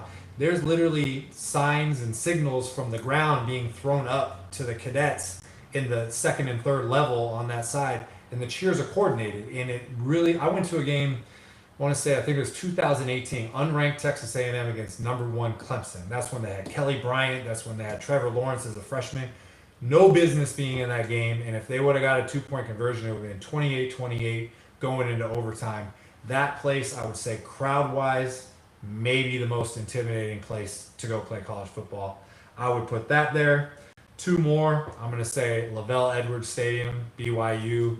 The views are just jaw-dropping. It's like a painting, and they love football there too. So it's, you go there, and there's built-in rivalries, obviously, with the Holy War, but they've been in so many conferences, they have huge rivalries. But the way that home side, you can look over the smaller visitor side and you can literally see the mountains, and sometimes they're snow-capped. It's really like a painting. I love that place. And then the last one, Husky Stadium, Washington. Again, that place has been renovated to a track, but when you think Pacific Northwest, you think overhangs, you think rain, and if you sit in the one of the bleachers at the at the U part of the horseshoe and you look out, you see the two overhangs over both sides. Beyond the scoreboard, you got the ocean, you got the water. You can climb up to the very top of one of the visitors' bleachers, and you look at the water, you can see the stadium, and that place holds in the noise like crazy. I think it's had one of the highest decibel readings too. So there's so many more that I could mention. App State, Washington Grizzly, I could go on forever, Autzen, but I would say that would be my top 5. Very cool. One of the interesting trends I noticed there is really the fans make a huge part of the experience too. When they're coordinating their chants, when they, Yeah, everyone, they cheer at the right time. Like, I think it makes for such a cool experience. And probably my best experience with that is either going to be Ohio State or Washington Grizzly. It really does make for an incredible environment. And what's hard is because you like the convenience of getting in and out of the stadium quickly and not having it cost that much and not being bathroom lines and not being concession lines. But in order to get that experience that you're talking about, you got to deal with all that stuff. And again, pro stadiums, the reason that a lot of us have gravitated off the NFL is because it's so much geared toward luxury and comfort. Well, we would like luxury and comfort in college football, but we are not going to give that away in lieu of those environments. So when you go to Penn State and you can't get out of the parking lot for 2 hours or whatever it is, that's part of the deal.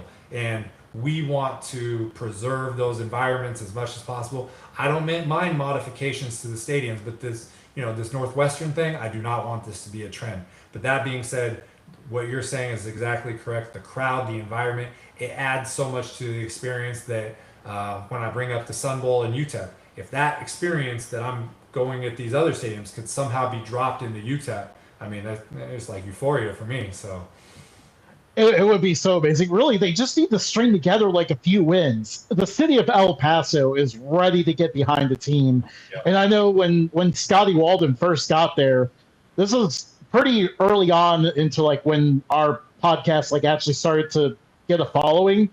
And we were very excited about the Scotty Walden hire, and we immediately captured like a lot of UTEP fans as a result. Like they were really one of the first big fan bases to get on board, and that's where I saw it firsthand. Like just how passionate those people are about their program. They just want to see. They need to see it succeed a little bit, and so I would say a perfect example is what Coach Eck did at New Mexico last year. You think there's no New Mexico fans, and then they go almost like if Utah State didn't choke that Boise State game, I would have been at the Mountain West Championship at New Mexico, which I wanted bad, right? But then they didn't take the New Mexico Bowl in Albuquerque. They took the bowl at Phoenix because they knew they were going to have trouble. So it literally just takes a little bit of a spark in places that we think are down bad and you can't do anything. They light up, and you're right. El Paso has that base. They are starving for a winner. And I say this every time I do a podcast, like I would, whatever I could do to help, I'm trying to do my stuff with the Sun Bowl stuff, but like literally if I could help UTEP in any way, I'd be on board with that. Yeah, agreed. I'm right there with you. I really want to see them have success. And Jason Eck at New Mexico is like one of my favorite stories from last year. That dude knows how to really get a fan base excited. Like he gets them up and going before they even play a game, and then his teams take the field and they end up being really good. So he is. Yeah, he did great. I met him a couple times at Idaho, and he's a great guy. Like the guy you see in the videos, like that is him. It's completely authentic. His wife is very much involved. He had his kid come and play really well, so it's like no nepotism there. Like he's a great player, but he came to Idaho, and they just New Mexico threw the bag at him, right? Like it's hard to dispute that. So, but he's Wisconsin grad. He's on the path to do whatever he wants. But you're right. There was an Office video that he did where it was like, the show The Office, and he made it. That thing was hilarious. So he has that it factor, and not everybody has it. Agreed. Well, we'll bring us a little bit closer to home here. The MAC is our home base. We are very passionate about the conference. So let's name your top 3 favorite MAC stadiums. So I think 1 and 2 in my mind are pretty clear. It's like 1A and 1B. I think the Glass Bowl in Toledo is a great, great stadium. I talked about, the towers at Northwestern being taken down. Well, you got those towers at the Glass Bowl. And if you go back and you look at what the Glass Bowl looked like, it literally looked like a little U. That's all it was. And now it has that huge, big, prominent press box, sleek, looks really nice. And then there's just those accents, like the offset the tower all around. I love the Glass Bowl. And the other one is Peden. It's one of the oldest stadiums in all of FBS Ohio. Like that place has been around forever. I've been to the Battle of the Bricks a couple times. Being able to see that. So to me, in my mind, those are the top 2. it comes down to what is number three, and I couldn't decide. I think it's a lot built on personal preference. I have two that I'm going to choose, and I actually think they're kind of similar. So one is Ball State, Schumann. I don't think it's necessarily one that people will rattle off. I like the end zone with the grass hill with those columns. It just gives a really good look. Also, what I like is a lot of stadiums. I want to see bleachers, stadiums in the end zone, or bleachers in the end zones. I don't necessarily like just a home in the roadside. I like to navigate, and when I take my photo, my shot of the night, I need somewhat of an angle. So some of the stadiums in the MAC, they just have a home in the roadside, and I would say so. That's 3A. 3B would be Kelly Shorts, Central Michigan. Same kind of thing. It's got those bleachers, and what I like too is it's sunken, and the walkway is at the top of the bleachers. And so, you don't have to go through any aisles, or there's no, doorways or anything. It's literally a sunken stadium. You go all the way around, and if it's packed, you can stand above the people and not bother them. Those would be my favorite, but I would say it'd be hard to choose between Ohio and Toledo. I think a sunken stadium is like one of those cool features that you see in college football too. I like those a lot, and obviously I know near us we're in Cincinnati, so Nippert Stadium is definitely one of the shining examples of that. Very very cool place there.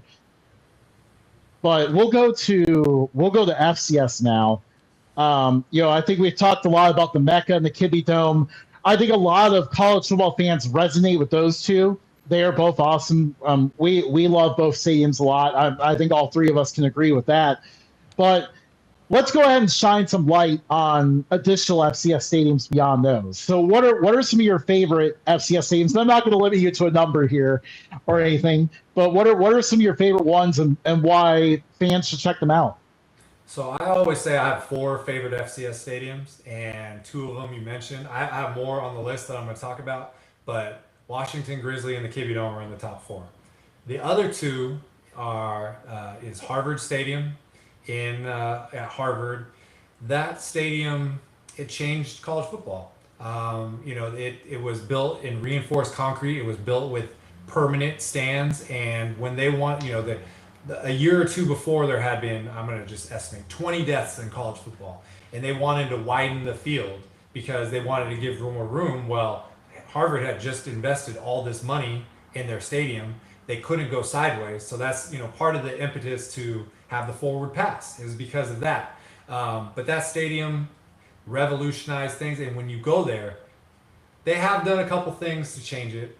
But it's concrete bleachers. It looks exactly the same. The only thing that they've done is the columns at the top. They've put these. They're not temporary anymore because they've been there for a long time. But they put these metal bleachers that are there for basically once every 2 years when Yale comes. They're actually playing Harvard Yale game at Fenway Park this year, and I think part of the reason is because they've maxed out what they can do at Harvard Stadium, which is sad to me because I don't want it at Fenway Park. I want it at Harvard Stadium. But Harvard Stadium is a special place. Like I said, you're sitting on concrete. It's just as it was when the Ivy in the Northeast was the mecca of college football. Like everything was consequential up there. And then the other one is the Vet in Mississippi, in Jackson, Mississippi. Mississippi Veterans Memorial Stadium. Like you cannot have a more classic stadium name than that. When you have veterans and memorial all together, but that place, 60,000 people. A lot of people just have this recollection of when Dion was there for a couple of years, but they've led the FCS in attendance for many, many years. And Jackson State is just there's such an identity there, and it's not just what's happening. I mean, obviously you got Walter Payton, and that stadium is also at times in the 70s and 80s when Ole Miss and Mississippi State and Southern Miss, those stadiums were smaller. So they're playing a lot of, Archie Manning was playing in there. They played a lot of huge games in the Vet. But when you go there, I went there for the SWAC championship. I want to say either 2024 or I think it was 2024. But that was the best treatment I ever got any place, from tailgatings to inside the stadium. Did the halftime radio show. We had a stadium poll for the best FCS stadium. Jackson State has won it 2 years in a row. I printed out a certificate, presented it to the program on the field, just everything. It was incredible, but you don't get 60,000 seat stadiums in the FCS. You don't get crowds like that in the FCS, and it's an intimidating place to play. So I love the vet. So those are my favorite four. I wrote down a couple others that I really like. One is Bobcat Stadium, Montana State. Some people, if you want to start an argument in Montana, say which one do you like, Bobcat Stadium or do you like Wa Grizz?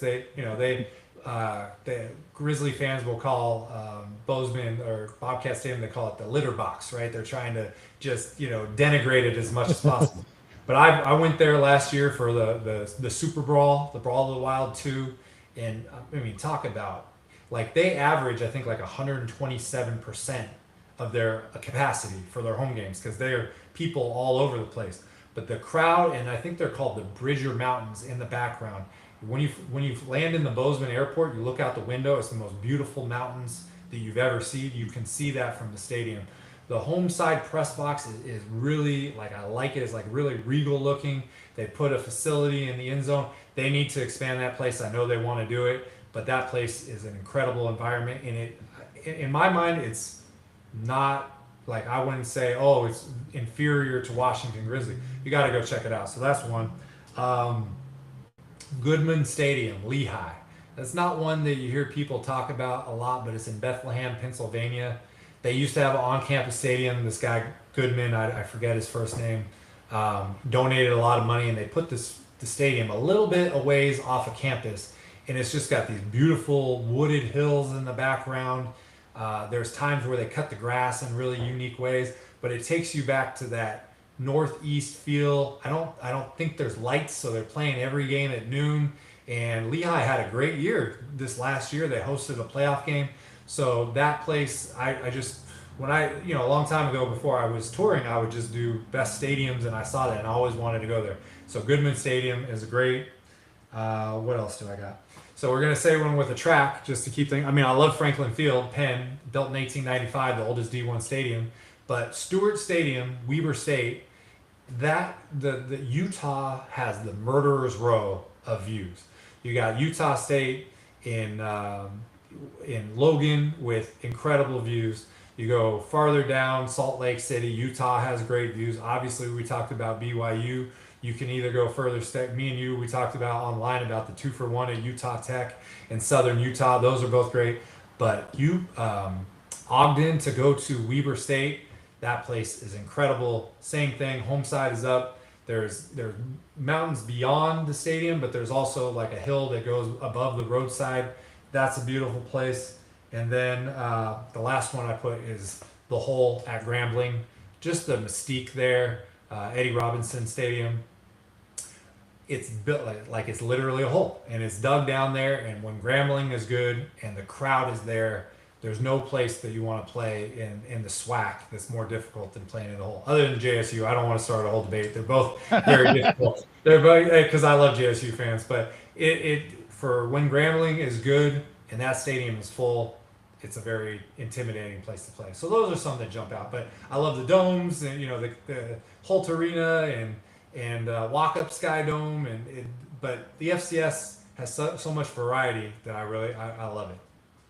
Yeah, it's truly amazing, and that's why it's always great to, I think a lot of people overlook their local FCS program sometimes, and you could have an awesome experience just waiting for you right there. And usually it's not too expensive either to bring your family there. I think usually most FCS games are pretty affordable, and yeah, like you said, like there's such a variety, and I think in general, like even how you led off the conversation tonight. FCS football is really a lot more of the college football that we remember, and progressively is more of what the college football that we fell in love with is, pretty much. I think it's the sweet spot of college football. I really do. It's the stadiums are cool and notable. The players are good. Like, I went to the national championship at Vanderbilt Stadium, and that Montana State Illinois game was incredible, right? And these people are getting drafted. I remember hearing a stat that the Tampa Bay Buccaneers team that won the Super Bowl with Tom Brady a couple of years ago had like 13 FCS players on the roster, so you can still make it. But I love Power Four football for what it is because it's the best of the best and the biggest stadiums, everything. I love that. But obviously, we got problems with money and disparity and all that. I love G5 football because there are great programs that, Tulane can do good and James Madison, you can spring up and you can be in the playoff and you can win games. But they just don't have anything very consequential to play for right now with the disparity in finance. They got to figure out if we can get some auto bids and get them in consistently, they're going to have an upset. They're going to break through. And then I always give the example of Billy Napier was at Louisiana and he won the Sun Belt 2 years in a row and they dominated. Why did he go to Florida? Because they threw the bag at him. Well, if you knew you had a path to the playoff at Louisiana, maybe it would change your calculus. Maybe not, but maybe. But then you go D2, D3, and below. You still love college football. I still enjoy going there. But sometimes the stadiums aren't as nice. There's not as much money. You don't see that many guys getting drafted. Not that you can't make it to the NFL through that. But the FCS is just like the sweet spot intersection where it's very good, talented players. If you're good, you get, Cam Ward, number 1 pick in the draft a couple of years ago. He was at Incarnate Word. And then boom goes up, boom goes up. You see that stuff all the time. Cooper Kupp, Super Bowl MVP a couple of years ago, Eastern Washington.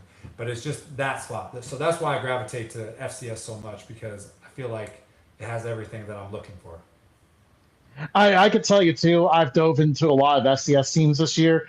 There's a lot of good FCS quarterbacks that came back. It's going to be a really fun year at in the subdivision. I agree. Yeah, there's Illinois State did the unthinkable and knocked out North Dakota State in the playoffs with 5 turnovers in the dome. And it really, now the 800-pound gorilla is out of the FCS, but there are so many people who have actual chances at a championship. I hope they realize that and try to do it because it's not just the Dakota teams and the Montana teams. There's a path for a lot of people, and I think Illinois State showed that last year. Absolutely.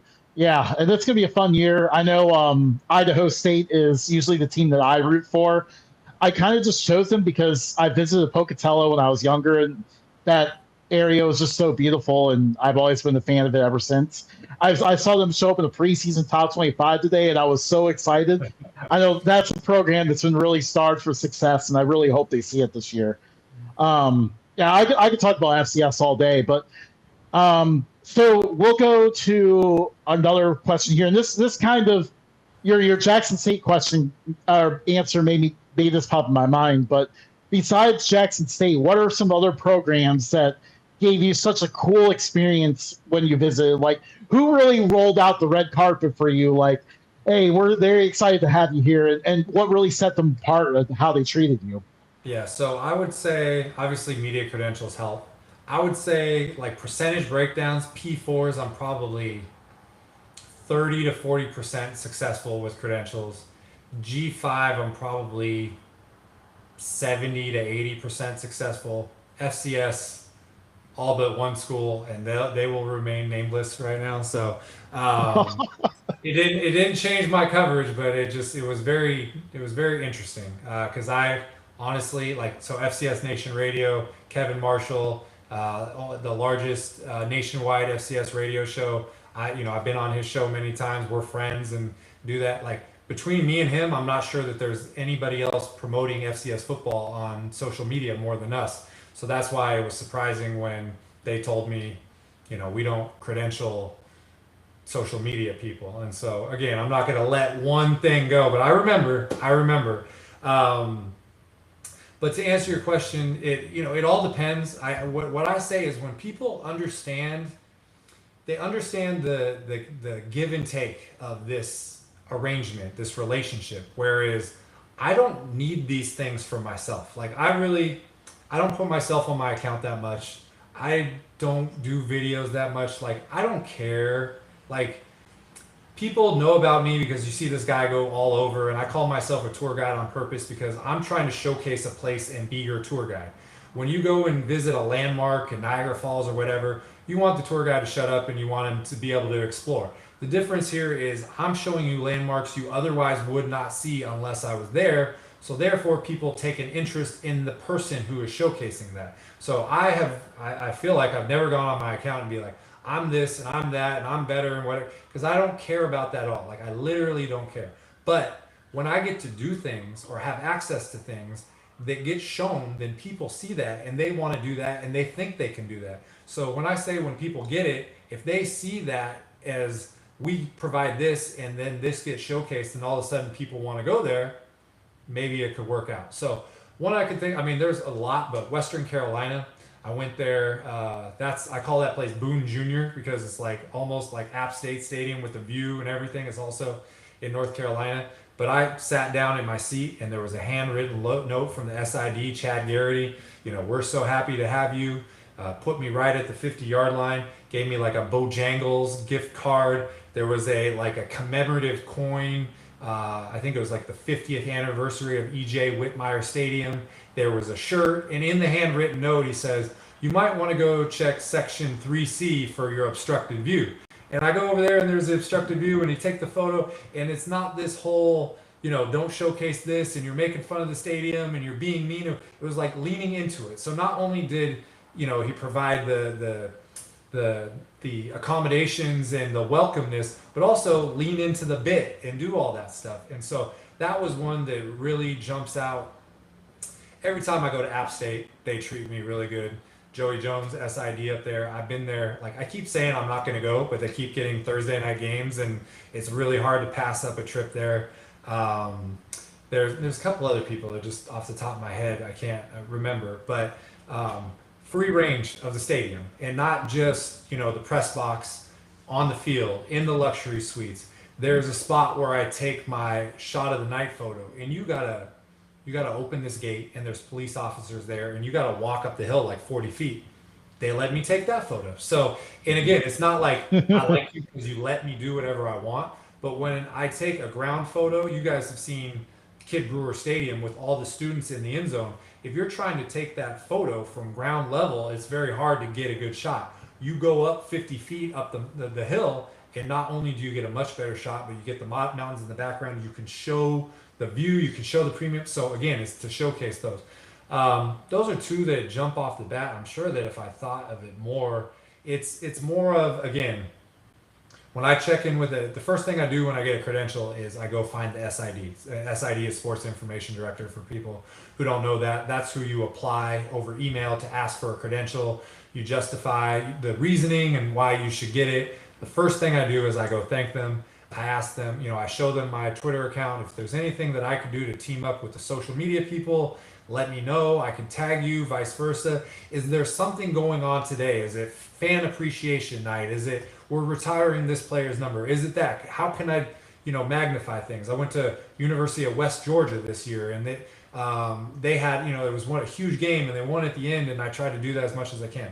So the Jackson State just stood out because they literally assigned somebody to me. Her name was Shelby. She's amazing. She took me to all the spots. There's people that I had connected with over social media before that, but I met the commissioner of the SWAC. I went up, and Rob J is the guy who does the radio show, and the guy's hilarious. They put me on the radio show during halftime. Ken Clark, he runs the 1400 Club. I got to meet him on the field. They got the J sets and the band and everything, and I got to do everything. Again, those are great because I will never forget being treated like that, but I hope that in turn for that access that I can showcase it in a way that people want to come and try to experience that for themselves. Absolutely. I think that is literally the perfect attitude to have when it comes to getting credentialed to a game or something like that. It's like, how can I serve you? How can I use, whatever platform we're blessed with to help, promote your school? And I think it is, that's one of the things I've always enjoyed about you and your account is how much you've done to promote programs from top to bottom. It's truly amazing. I appreciate it. And I will tell you, there's people who don't want me to do obstructed views. And if they say that, I'm not going to say thanks for the credential and I'm going to throw you under the bus. Have there been situations? There's been situations where they didn't like it, but, well, let me rephrase that. There's many schools that will credential you and are okay with the obstructed views. Usually if you're big, you don't let some little guy affect you. But there have been situations where they didn't like it. That being said, if I go talk to somebody and they say, I would not like you to do an obstructed view, I will say, okay, because I'm not like gotcha clickbait type stuff, but I want Right. to do it. And I try to explain to them, like, there's a calendar and there's seats and these people will go and visit these seats. It's a landmark. It's, all great stadiums have imperfections and quirks. And that's what we like about college football. But as you said, you try to really respect their wishes, comply. And if I can add something to that, I will. But if they have a certain limitations they don't want me to post, I'm not like, okay, I got to do that. I'm going to get you. That's fine. Today I didn't post an obstructed view. Maybe somebody put in the comment, hey, I thought there was an obstructed view there. Well, I didn't get time to get there, or I'll post it later, and then you never do it. So Yeah. you just got to roll with it. But yes, being in good graces with people, especially when you're not a legitimate member of the media, that's the most important thing. 100%. So I think we're going to go with one more question here. And again, we thank you for your time. This has been such an awesome conversation. So we'll kind of jump away from football here and just really talk about your travels a little bit. What are some of the coolest and most entertaining moments not related to football that you've had during your travels? Man, you gave me a tough one at the end. I call college football the vessel, and what I mean by that is it's taken me to places that I never thought I would get to go. I've been to the University of Hawaii so much. I have friends in Hawaii. I've done a lot of the tourist stuff. I've done Diamond Head. I've done Iolani Palace. I've done Pearl Harbor. And I remember I got a buddy, his name is Ryan down there, his girlfriend Rita, and they let me stay at their house most of the time when I go there. And I told him, I was like, I feel like I've done everything touristy in Hawaii or on Oahu. And he goes, now you can chill.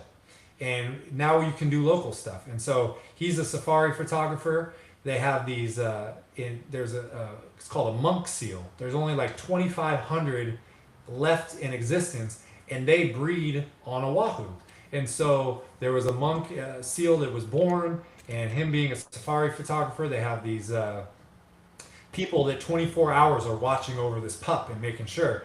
And so he wanted to go there, and so we decided to do trash pickup on North Shore in close proximity to the pup. And so I go there and I'm standing there before we do the pickup, and I'm filming, and it's the first time this monk seal has ever nursed on its mother, right? And you see this whole thing, and it's this crazy, beautiful nature moment. And then I go to North Shore, and we got like 10 buckets, and apparently Oahu is kind of this funnel vacuum for sea trash. And we filled up 10 buckets, and we're doing all this stuff.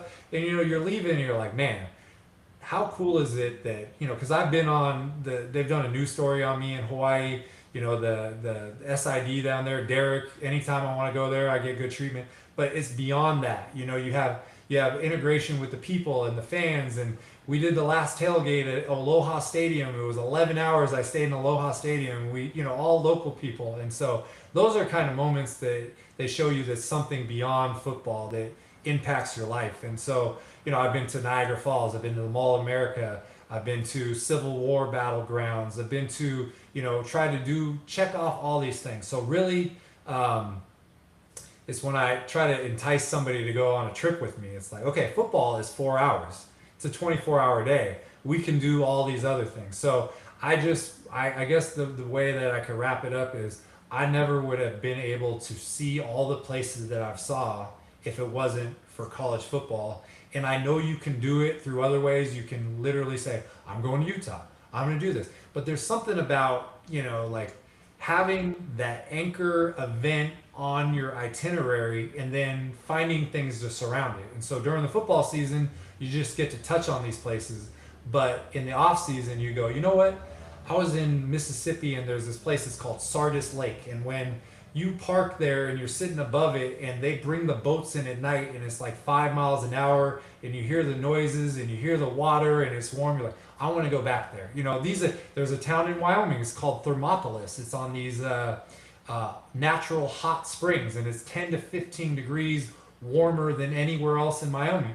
I would love to, because I love War Memorial Stadium. I didn't even mention that, but I would love to go to a game in Laramie, and maybe on a Sunday, instead of flying home, go stay at a cabin on the hot springs in Thermopolis. So again, it's all because of college football. There's countless more experience that I could talk about, but those are some that come to mind. Absolutely. And I think that makes the journey a lot of fun too. Like I know for me, a lot of, being able to convince my wife on these trips is like, for Montana, for example, we went to Glacier National Park, we went to Yellowstone, all of that. Kind of make it a cool adventure along the way and, working the football game in there too. And it's just it makes for an incredible trip. And I know like it impacted her too. Like she absolutely loved Montana, and we probably rock Montana gear in Ohio more than anyone else because of that trip. And I will tell you, women, I don't want to say too much, but men sometimes get pegged as sports fans that sit on the couch with the remote. Their team loses, they cry, they're mad, everybody's in trouble. The difference between going to a game is you're experiencing something, just like a concert and all that. So traveling with your wife, traveling with your girlfriend, traveling with your significant other.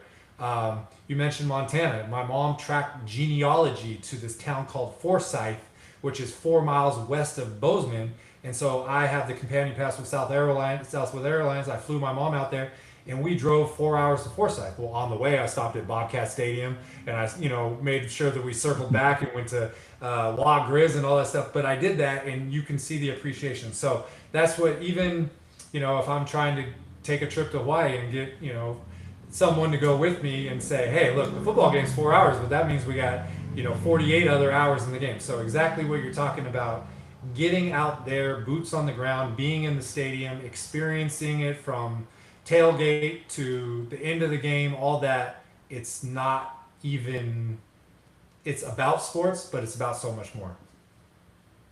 Absolutely. I don't think there's a better way to wrap up the show than that. Again, Mike, thank you for your time. Thank you for joining us tonight. If the people have not found you, where can they find you? So basically, Twitter, Instagram, at CFB Campus Store, which is College Football Campus Store. We're ramping up. Got my spreadsheets with my color coded, trying to work on the schedules. I need a lot more. I think it's the Big 12 announced their weeknight games, so I need all the other conferences to do it. But my hope is to try to get as close as possible as knocking out the FCS goal. I think I'm going to be like Hank Aaron when he tried to break Babe Ruth's record. He finished one year at like 7-11 and he's 3 home runs short. I might have to wait to the next year. But all the travels are going to be on there. DM me, invite me to things. I will definitely come, have a beer with you, shoot the what. And if it wasn't for social media, I would not be doing this anymore. And that's the honest truth. It's having relationships and friendships with people. And what I do is not easy, but having friends all around the country and the positive interactions I get with people makes it worth it. So find me on CFB Campus or at CFB Campus Store. And if you want to buy a calendar, we got like 40 left, and I'll send you one. Awesome. Yeah, thank you for joining us. And of course, you can find us here at Updog Sports Talk. We're on all the social media platforms as well. And of course, we are live on YouTube. Our episodes will also air the day after in podcast format on Apple Podcasts, Spotify, or wherever you get your podcasts. This was an awesome show. Thank you for joining us for it, and have a great night. Truly an honor.